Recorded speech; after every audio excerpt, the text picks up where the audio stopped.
the inconvenient truth of the fact that Prime Minister Netanyahu himself saw it in his interest to keep Hamas in control in Gaza. Don't take my word for it.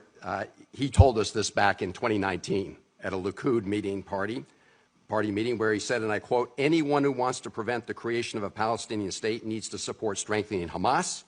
This is part of our strategy to divide the Palestinians between those in Gaza and those in Judea and Samaria," end quote. Netanyahu. After all, so long as Hamas was in control in Gaza, how could anybody ask Israel to accept a Palestinian state that included Gaza and the West Bank? Good question.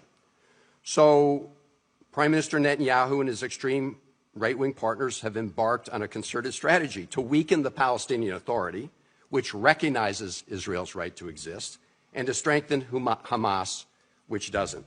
Mr. Chairman, I'd like to enter into the record a piece that appeared in Haaretz in October of last year, a brief history of the Netanyahu-Hamas alliance. Without objection, and be included in the record.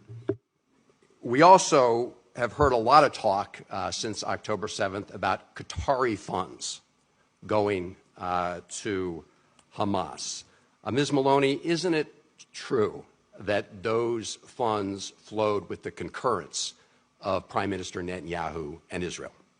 Yes, that's true. That is true. So when I hear all my colleagues talk about this Qatari money, please recognize that this was done with the consent and encouragement of Prime Minister Netanyahu. Mr. Chairman, I'd like to enter into the record an article, CNN article, "Qatar sent millions to Gaza for years, with Israel's backing."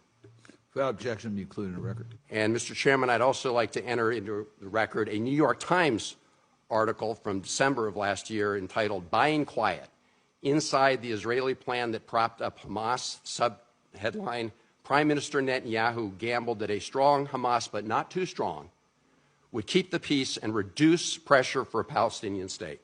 Without objection, be included in the record. And Ms. Maloney, have you also seen the reports about how Prime Minister Netanyahu was informed about various sources of Hamas's monies kept overseas, including some in Turkey, and decided to ignore those warnings? I've seen those reports.